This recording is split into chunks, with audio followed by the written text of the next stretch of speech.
Hello, everyone, and welcome to OnePittsfield with Mayor Marchetti. Today, we will be joined by the city's Chief Diversity Officer, Michael Obasahan. But before we get into that conversation, I have a few updates to share with you since our last episode. So, community events. I attended the ribbon cutting for the LA Mental Health as they opened their new office location on West Street. As you all know, substance use and mental health is a very important subject to me, and we are proud to have them in our city, and hopefully they can collaborate with our mental health substance use disorder task force. I also attended the Elder Service annual meeting as they celebrated their 50th anniversary of doing business, and we talked about all of the great things that are happening at Elder Services, and two shout outs there to their cook, who has been there for all 50 years and cooked meals for 50 years. Congratulations on your long time, or 30 years of service. Thank you for all your work. And also congratulations to Representative Pignatelli, who is receiving award after award after award as he ends down his tenure of being an elected official. In partnership with Sheriff Bowler and District Attorney Shagru, we hosted our first Coffee on the Mall. This event provided us an opportunity to talk with downtown business owners and learn about ways in which each of our organizations can help. We plan to host this event again in the spring and summer, so stay tuned for details. They'll be probably at the Dunham Mall, and it's a great opportunity to showcase the fact that the mayor's office, the chief of police, the district attorney, and the sheriff are all working together for a better Pittsfield and Berkshire County. Meetings, well, we had our final community meeting for our new trash and recycling collection system at Conte Community School on October 7th. The Friday routes have received their trash toters and have begun using them last week. Thursday routes, be on the lookout because your toters will arrive soon and you'll be using them this week for Thursday trash pickup. And then we are following the same schedule for the trash collection. So next will be the Wednesday week, the week after will be the Tuesday week, and the week after will be the Monday week. And then we'll all be completely on the new system. I also met with residents and community members at Berkshire Peak to talk about the upcoming West Street design project. The work is slated to take place next year, and it includes narrowing of some of the streets, making it more pedestrian safe, and also putting stop streetlights at the intersection of West and West to make that traffic a little bit easier to navigate. Normally at this time we would do some acknowledgments of businesses that are celebrating something special, and we don't have any. But I wanted to take this opportunity to remind our viewers that if your business or organization is celebrating a special milestone or some other exciting news, to let my office know, because we'd be happy to share that information on our show. You can share that information at mayorsoffice@cityofpittsfield.org with the details, and we would like to recognize you as part of this ongoing program. The council agenda on October 22nd is very light, but I do have a few items to tell you about. Both of them are grants. The first is a grant of $73,147 from the Massachusetts Interlocal Insurance Association for the installation of security cameras at the city's fire stations and at the splash parks located at the Common and Clapp Park. The other grant is for $59,977.50 from the Massachusetts Office of Public Safety and Security, National Highway Traffic Safety Division for fiscal year 25 Road Municipal Safety Program. These funds allow the Pittsfield Police Department to address local traffic safety issues and support strategies to reduce roadway crashes, injuries, and facilities. There are also two petitions that are being referred to both myself and the Commissioner of Public Services. One is a request from Councilor Persip for an update of our trash when we are completed sometime in January. We're happy to provide that update. We also just provided the City Council with an update at the October 8th meeting about how we were so far. We did acknowledge the fact that we were going to have bumps in the road as we were rolling out the toter system, and so we felt it was important to have that conversation with the City Council. The second piece, I think, is a very valid request from Councilor Persip, and that is to do a deeper dive on how we collect trash. And so he wants data in regards to our 3-family and 4-family houses. Keep in mind that our ordinances allow trash collection for 4 families or less if they're owner occupied. And so that data will be interesting to see. And as we shared at the City Council meeting on October 8th, we have also found ways or found issues where, no, this is no longer a 2-family, it's now a 4-family, or no, this is no longer a 4-family, it's a 2-family. And that is basically because folks have done work over the years without obtaining a permit, and we don't really know what's happening inside someone's apartment. And so this process will be great for us as we go through and kind of get into the weeds about who gets how many toters at what location, and we'll be able to classify each of these properties that are incorrect. And so some of that information we have been collecting as we go along, and it'll be easy to provide Councilor Persip with that information. So that's all I have for updates. And so now we'll turn to Michael and have a conversation about what our Diversity, Equity, and Inclusion Office does. And so let's talk a little bit about you before we get into the department. And first, thank you for joining me for today's show. But as the newest city department, we have a lot to cover about the work you do, because I think most people have no idea of what this office does or may do. But before we get into that, why don't you introduce yourself to the viewers? Oh, most definitely. Again, thank you, Mayor, for having me on today's show. My name is Michael Obasahan, and I am the Chief Diversity Officer for the City of Pittsfield. So a little bit about myself. How far back do you want me to go? Like, I was born in Boston, and so born and raised in Boston, and I found myself out in the Berkshires, actually, about 15 years ago. So I've actually been in the Berkshires for 15 years now, and a majority of my career has been in higher education. A lot of my focus in higher education was around diversity, equity, and inclusion, so providing opportunities for students to feel welcome and safe and get their voices heard on campuses. During my time at MCLA, because that's where my career started, at MCLA. Then I found myself at Berkshire Community College, then back at MCLA. Around that time, I ran for city council in North Adams, and I served a 2-year term as a North Adams city councilor. I transitioned, kind of at the same time, to the Chief Diversity Officer position here for the city of Pittsfield. So I've been kind of back and forth throughout the Berkshires and on different campuses and involvement in different local governments in North Adams and also here for the city of Pittsfield. So I guess that's a little bit about myself. I mean, I could go deeper into it if you want to know more, but. Well, so, I think you touched on a point to me that's interesting, and there are a couple department heads who have dipped their toes, what I'll call both sides of the aisle in terms of politics. Myself serving as a city councilor for 16 years, Finance Director Kerwood served as a councilor for a period of time. Mm-hmm. Some others have run for state offices and may or may not have been successful, but you get to see government from both sides, mm-hmm. right? The city council is always talking about this, and the administration is always talking about that. Yep. And so you get to see both sides, and you got to be playing both sides at the same time, mm-hmm. as a city councilor, where there's one mindset, but then as a part of an administration that has a different mindset. So did you find that challenging?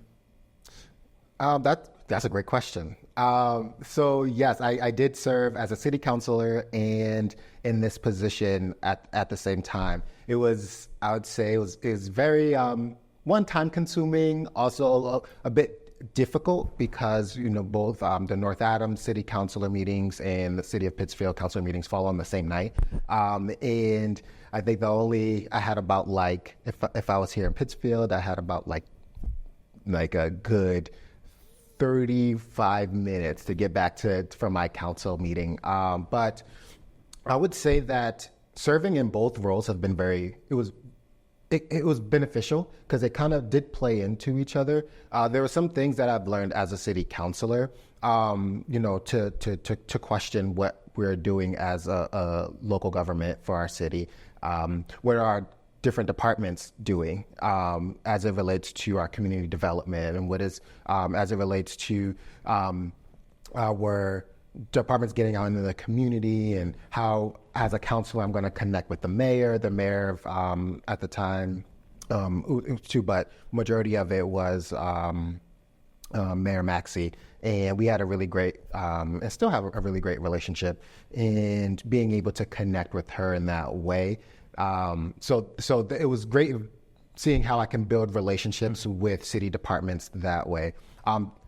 As a counselor, here in Pittsfield as an administrator, serving at the same time, it helped me see the differences between a counselor and being an administrative, a part of administration. So I was able to see, what I've learned was that to trust administration, because they're the ones with the boots on the ground that's doing the work. They're the experts in that department. So I had to learn to ask more questions. When I wanted to, if there was an order, or whether it's an order or, something on the agenda that I had a question about, I knew that I could reach out to department heads and ask questions around, okay, can you walk me through this some more?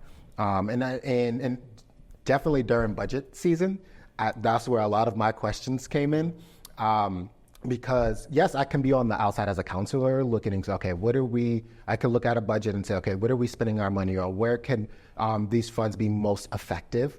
I can see that, right? And say, oh, well, why didn't this department head just move funds to this account? Or does this department need this much funds if it's not being utilized, right? But being in this position it helped me realize that, I'm the expert in it, and that boots on the ground, and I know what's happening in the community, within the department. So it was very helpful for this position, and for them to be kind of like talking to each other to help me realize that there are some things that I don't know, and all I could do is really ask questions to the department heads.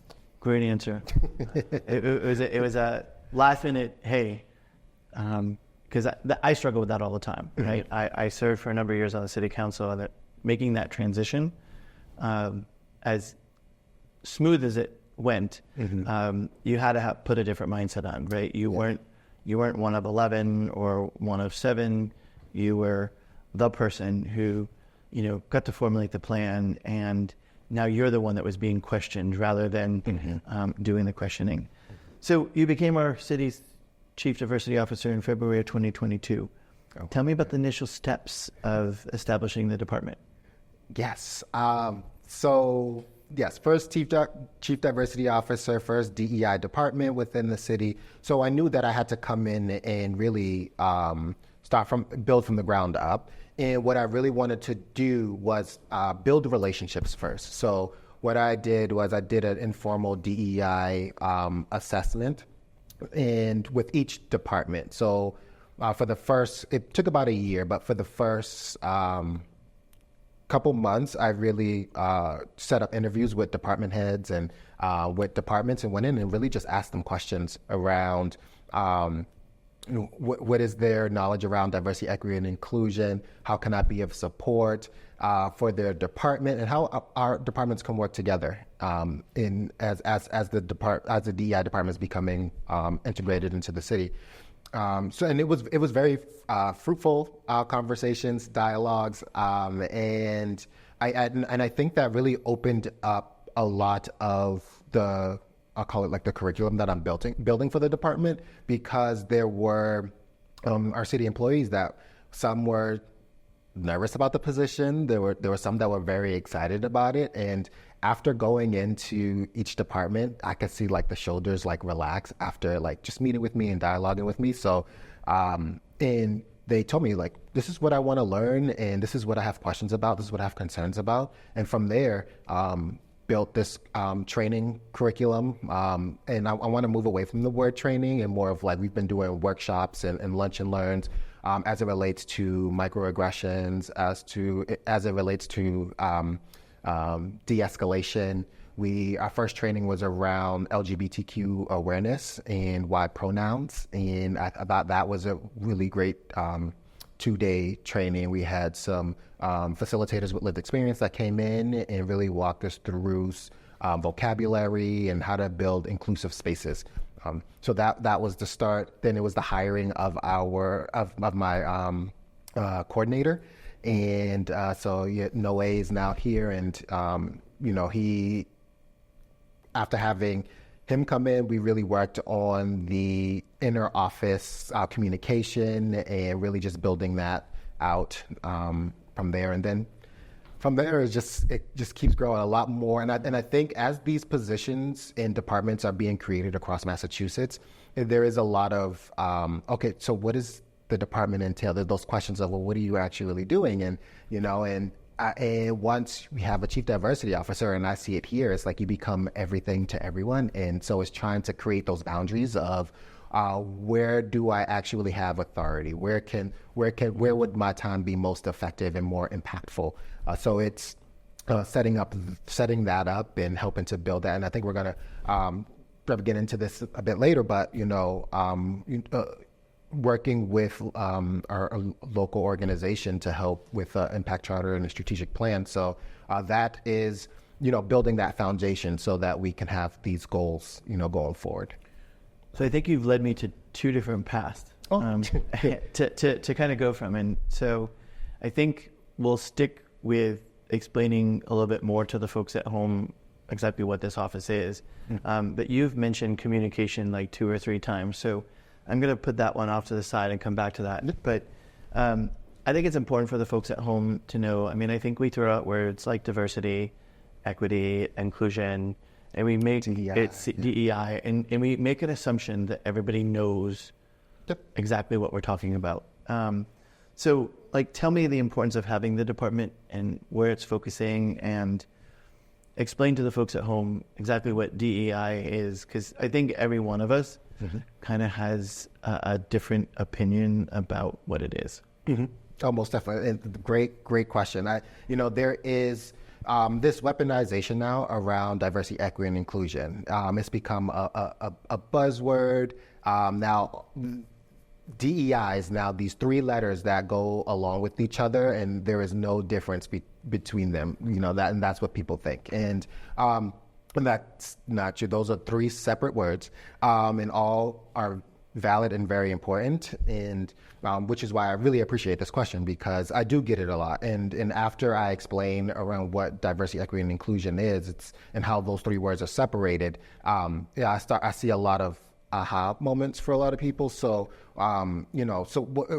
very quickly, if we're thinking about diversity, right? It is the identities and makeup of a person in any given space as it relates to the other people in the room. So we all have our own identities, right? I am I identify as a Black African man, African American man, and I also identify as bisexual, and so these are our intersectionalities, and so you have those different identities that make up a person, and when you put them all in one space, when you put everybody in one space, you take those different identities, and that's what makes up the diversity, whether as it relates to your race, your gender, sexuality, your ability, your veteran status. All these things are very important, and along with skills. So if we could pause there, right, before we go to the other 2. Not every diverse definition is obvious to the person on the street, right? So you could have a disability that's not prominent or noticeable. If you identify as LGBTQ+, people may or may not know that. If you're a veteran, people may or may not know that. Then there are other pretty obvious, yes, I can tell. But even though it's yes, I can tell, I don't think that you can make the assumption that yes, I can tell.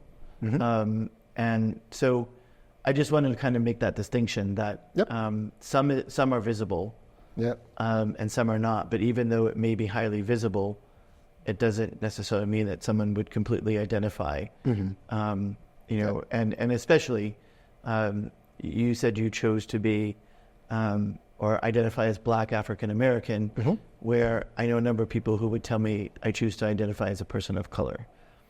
Same thing, kind of, but not the same thing, kind of. Yeah. So I just want to kind of be clear that some of it you can see, some you can't. Yep. And even when you can, don't make assumptions. Right. And I think you brought up a really great point around that. Yes, people identify differently, right? You know, we make these assumptions because we've all been socialized to believe, think, and act a certain way. And we've been socialized through our environment, the way we were raised. And so when we're walking on the street and we see someone's walking towards us, we put them in these boxes already. We may know that we're doing it. We may not know that we're doing it, right?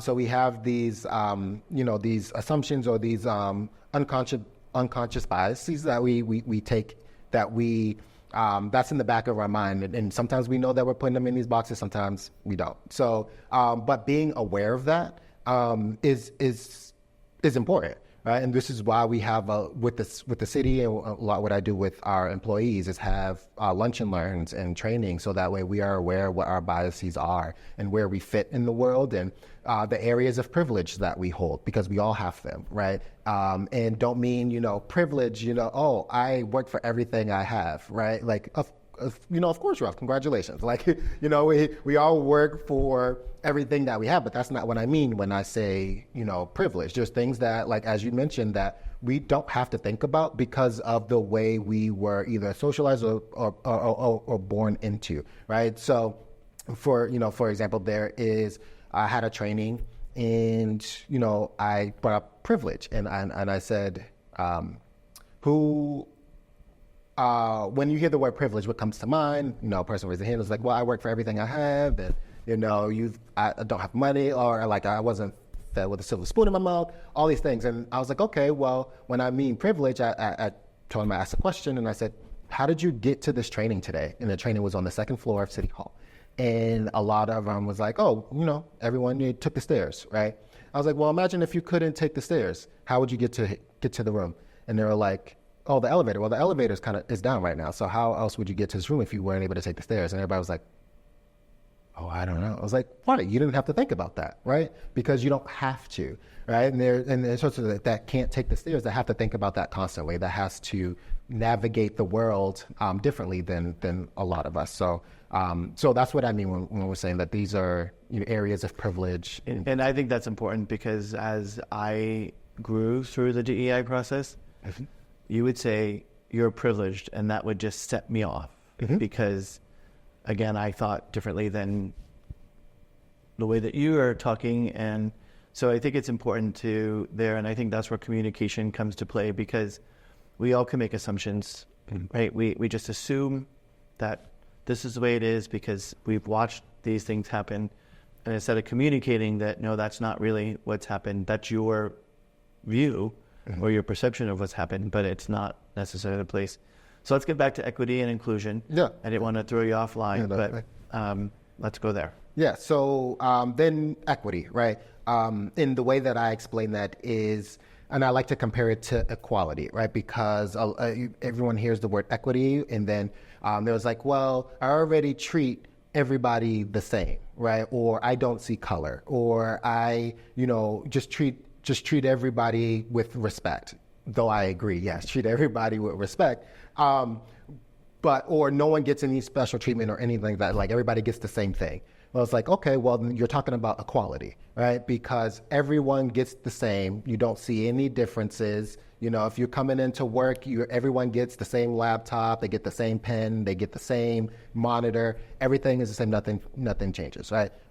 Whereas equity puts the emphasis on, providing an individual or person with whether it's accommodations or opportunities and resources that will help put them on the same playing field as others, right? And I know a lot of people have probably seen that image of like the boxes, right? That says equality versus equity.